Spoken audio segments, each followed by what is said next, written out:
একের পর এক বিস্ফোরণ, সাইরেনের শব্দ প্রতিধ্বনিত হচ্ছে ইউক্রেনের রাজধানী কিয়েভ জুড়ে। সম্প্রতি রাশিয়ার বিমান ঘাঁটিতে বোমারু এয়ারক্রাফট লক্ষ্য করে কৌশলগত ড্রোন হামলা চালায় ইউক্রেন। উড়িয়ে দেয়া হয় ক্রিমিয়া ও মস্কোর সংযোগ সেতুও। এর পরপরই ক্রেমলিন মুখপাত্র বলেছিলেন, রুশ ভূখণ্ডে ইউক্রেনের এই সন্ত্রাসী অভিযানের দাঁত ভাঙা জবাব দেবে মস্কো।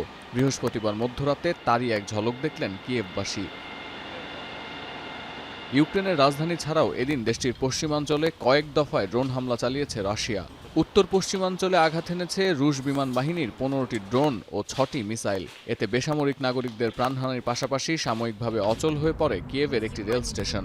রয়টার্স নিশ্চিত করেছে, রুশ বিমান ঘাঁটিতে হামলার জবাবে ক্রেমলিন যে পাল্টা হামলা চালাবে তা আগে থেকেই জানত হোয়াইট হাউস। 4 জুন ফোন আলাপে মার্কিন প্রেসিডেন্টকে এই তথ্য দিয়েছেন খোদ ভ্লাদিমির পুতিন। কিয়েভ ছাড়াও ইউক্রেনের জাপোরিজিয়ায় রাশিয়া দখলকৃত নিউক্লিয়ার পাওয়ার প্ল্যান্টের পাশে পাল্টাপাল্টি সংঘাতে জড়িয়েছে কিয়েভ মস্কো। আন্তর্জাতিক সংবাদ সংস্থার সূত্র বলছে, এদিন পরমাণু প্রকল্পটি ট্রেনিং সেন্টার লক্ষ্য করে ড্রোন হামলা চালায় ইউক্রেন। কয়েক রাউন্ড গুলি চালিয়ে তা প্রতিহত করার চেষ্টা করেছে রুশ সেনারা। এর আগে বৃহস্পতিবার ইউক্রেন থেকে ছোড়া 59টি ড্রোন প্রতিহতের দাবি করে মস্কো। বিপরীতে রুশ মিসাইল সিস্টেম গুড়িয়ে দেওয়া হয়েছে বলে খবর প্রচার করে কিয়েভ। বুধবার রাত থেকে বৃহস্পতিবার পর্যন্ত দুই পক্ষের পাল্টাপাল্টি হামলা থেকে বোঝা যাচ্ছিল বড় ধরনের অভিযানের পরিকল্পনা করছে মস্কো।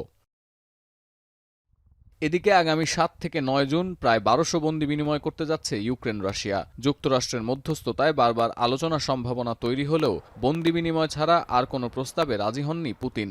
সবশেষ 4 জুন ট্রাম্প পুতিন ফোন আলাপের পর ওয়াশিংটন মস্কো সম্পর্কে যে ফাটল ধরার গুঞ্জন শোনা যাচ্ছিল, বৃহস্পতিবার তা নিয়েও মুখ খুলেছেন মার্কিন প্রেসিডেন্ট। ওভাল অফিসে জার্মান চ্যান্সেলরের সঙ্গে সাক্ষাতের পর ট্রাম্প সাংবাদিকদের বলেছেন, রাশিয়া ইউক্রেন বাচ্চাদের মতো আচরণ করছে, তারা যুদ্ধ চালিয়ে যেতে চায়। প্রয়োজনে রাশিয়াকে সর্বোচ্চ চাপ দিয়ে এই রক্তপাত বন্ধ করবেন এমন প্রতিশ্রুতি দিলেও ওয়াশিংটন পোস্টের দাবি, ক্রমেই যুদ্ধবিরতির বিষয়ে আগ্রহ হারাচ্ছেন মার্কিন প্রেসিডেন্ট। বিশেষ করে পুতিনের যুদ্ধংদেহী মনোভাব চটিয়ে দিচ্ছে ট্রাম্পকে।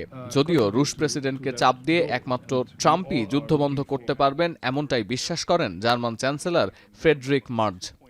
We both agree on this war and how terrible this war is going on, and we are both looking for ways to stop it very soon. And I told the president before we came in that he is the key person in the world. I wish we could do the same thing with Ukraine and Russia, and at some point it'll happen. I believe that.